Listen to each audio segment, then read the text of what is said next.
জুবিন দাক হত্যা কৰা যিসকল মূল কালপিট আজি এই সিদ্ধাৰ্থ শৰ্মা যিগৰাকী ব্যক্তিয়ে জুবিন দাক আচলতে টকা ঘটাৰ আহিলা হিচাপে ব্যৱহাৰ কৰি নামে বেনামে সম্পত্তিৰ পাহাৰ কৰিছিলে সেই সিদ্ধাৰ্থ শৰ্মাৰ পানীৰ ফেক্টৰীটো এছআইটিয়ে সিল কৰিছিলে সেই সিল কৰা পানীৰ ফেক্টৰীটো কিয় আদালতে আপোনাৰ মুকলি কৰি দিবৰ কাৰণে জাজমেণ্ট দিলে আজি আপোনালোকে নিশ্চয় দেখা পাইছে যে এই শ্যামকানু মহন্তৰ যিটো বেংক একাউণ্ট সেই বেংক একাউণ্ট এছআইটিয়ে সিল কৰিছিলে আৰু সেই সিল কৰা বেংক একাউণ্ট এতিয়া খুলি দিবৰ কাৰণে কিয় ৰায়দান প্ৰদান কৰিছে আপোনালোকে যাক সন্মুখত এফিচিয়েণ্ট পুলিচ অফিচাৰ এই ৰুজি কলিতা এই মুন্না প্ৰসাদ গুপ্তা যাক আপোনালোকে বিশ্বাস আৰু আস্থাত লৈছে সেইবিলাক যে আস্থা আৰু বিশ্বাসত ল'ব পৰা পুলিচ অফিচাৰ নহয় সেই কথাটো আমি আগতেই জানো এতিয়া আপোনালোকে লাহে লাহে দেখিব যে এই জুবিন দাক হত্যা কৰা যি কেইগৰাকী ব্যক্তি জেলত আছে সেই সকলো লাহে লাহে মুকলি আকাশৰ তললৈ আহিব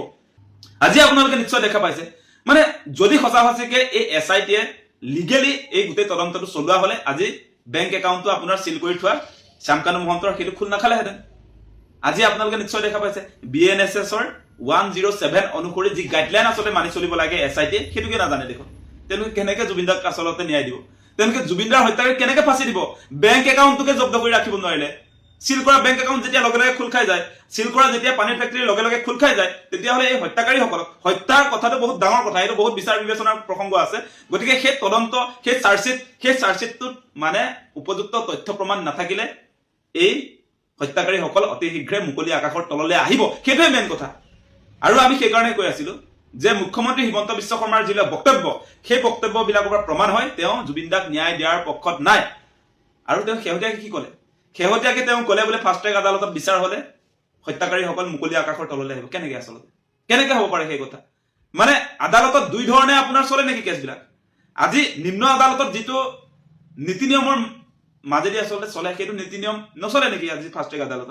ট্ৰেক আদালতৰ ধাৰাবিলাক বেলেগ নেকি আজি এই যি চাৰ্জশ্বিট প্ৰডাকশ্যন কৰা হ'ল নিম্ন আদালতত মানে বিচাৰ প্ৰক্ৰিয়াটো হ'লে ফাঁচি হ'ব আৰু ফাষ্ট ট্ৰেক আদালতত হ'লে নহ'ব তেনেকুৱা কাহিনী তাত আছে নেকি গতিকে এনেকুৱা কিছুমান কথা কৈ অসমৰ মানুহক ব্লেকমেইল কৰি থকা মানুহজনৰ নাম মুখ্যমন্ত্ৰী হিমন্ত বিশ্ব শৰ্মা গতিকে এই মানুহজনে কোনো কাৰণে জুবিন দাক ন্যায় দিব নোৱাৰে আৰু এই মানুহজনে আৰু এটা কথা কৈ থৈছে যে যদিহে হিমন্ত বিশ্ব শৰ্মা বা বিজেপি চৰকাৰে জুবিন দাক ন্যায় দিব নোৱাৰে তেতিয়াহ'লে বিজেপিক ভোট নিদিব বুলি কৈ থৈছে গতিকে সেই কামটোহে আমি কৰিব লাগে আৰু আমি সেই কামটোহে কৰিব লাগে এতিয়া বেলেগ কথা নাই আৰু শেহতীয়া যিবিলাক আচলতে কোৰ্টৰ ৰায়দান সেই ৰায়দান আপুনি দেখাৰ পাছত মুখ্যমন্ত্ৰী হিমন্ত বিশ্ব শৰ্মাই যিটো কথা ক'লে জুবিন দাক ন্যায় দিব নোৱাৰিলে বিজেপিক ভোট নিদিব এতিয়া আমাৰ সিদ্ধান্ত লোৱাৰ সময় যে বিজেপিক ভোট দিব নালাগে কাৰণ বিজেপিয়ে জুবিন দাক ন্যায় দিব নোৱাৰিলে মুখ্যমন্ত্ৰী হিমন্ত বিশ্ব শৰ্মাই জুবিন দাক ন্যায় দিব নোৱাৰিলে আজি সেই কথা লাহে লাহে প্ৰমাণ হৈছে গতিকে অসমবাসী ৰাইজক আহ্বান জনাইছো যে জুবিন দাৰ নিচিনা এগৰাকী ব্যক্তিক হত্যা কৰাৰ পাছত যিগৰাকী ব্যক্তিয়ে আমাৰ অসমীয়া জাতিৰ পৰিচয় বহন কৰে যিগৰাকী ব্যক্তিক আমি হিয়াৰ আমঠু বুলি কওঁ অসমীয়া জাতিৰ প্ৰাণ আমাৰ জাতীয় সম্পদ জুবিন দাৰ নিচিনা এগৰাকী ব্যক্তিক ন্যায় যদি দিব নোৱাৰে তেতিয়াহ'লে কোনো কাৰণতে আমি বিজেপিক ভোট দিয়া উচিত নহয় সেইটো মেইন কথা আৰু এতিয়া মূল প্ৰসংগলৈ আহো যে আমি আৰম্ভণিৰ দিনটোৰ পৰা যিবিলাক এলিগেশ্যন আনিছিলো যিবিলাক অভিযোগ আনিছিলো সেই অভিযোগবিলাক লাহে লাহে সত্য হিচাপে প্ৰমাণ হৈছে আমি কৈছিলো যে মুখ্যমন্ত্ৰী হিমন্ত বিশ্ব শৰ্মাই গঠন কৰা এছআইটিৰ জৰিয়তে জুবিন দাই ন্যায় নাপায় আজি লাহে লাহে তাৰ প্ৰমাণ আহিছে আজি তাৰ প্ৰমাণ হিচাপে দেখিছে যে এছআইটিয়ে সিল কৰা বেংক একাউণ্ট শ্যামকানু মহন্তৰ সেই শ্যামকানু মহন্তৰ সিল কৰা বেংক একাউণ্ট আজি খুলি দিবলৈ কোৰ্টে ৰায়দান প্ৰদান কৰিছে আজি সিদ্ধাৰ্থ শৰ্মা যিগৰাকী মেনেজাৰে জুবিন দাক ব্যৱহাৰ কৰি জুবিন দাক টকা ঘটাৰ আহিলা হিচাপে ব্যৱহাৰ কৰি গোটেই সম্পত্তিৰ পাহাৰ গঢ়িলে সেই সিদ্ধাৰ্থ শৰ্মাৰ পানীৰ ফেক্টৰী খুলি দিবলৈ যেতিয়া কোৰ্টে ৰায়দান প্ৰদান কৰিছিলে আৰু সেই পানীৰ ফেক্টৰী সিল কৰিছিলে এছআইটিয়ে আৰু সেই এছআইটিয়ে প্ৰয়োজনীয় নীতি নিয়ম অনুসৰি আচলতে পানীৰ ফেক্টৰী সিল কৰিব নোৱাৰিলে আজি শ্যামকানু মহন্তৰ বেংক একাউণ্টটো এছআইটিয়ে যিটো নীতি নিয়মৰ মাজেদি আচলতে সেই সিল কৰিব লাগিছিলে সেইটো কৰিব নোৱাৰিলে গতিকে এইবিলাক এছআইটিৰ বিষয়াই জুবিন দাৰ হত্যাকাৰীক ফাঁচি দিব পাৰিব বুলি আপোনালোকে ভাবে নেকি আপোনালোকে সেই কথাটো বিবেচনা কৰি চাওক আৰু সেইকাৰণে আমি কৈ আছিলো যে এছআইটিৰ জৰিয়তে তদন্ত কৰিলে কোনো কাৰণতে জুবিন দাই ন্যায় নাপায় সেইটো আমাৰ স্পষ্ট কথা আছিলে আৰু মুখ্যমন্ত্ৰী হিমন্ত বিশ্ব শৰ্মাইটো এনেও জুবিন দাক ন্যায় দিয়াৰ পক্ষত নাছিলে কাৰণ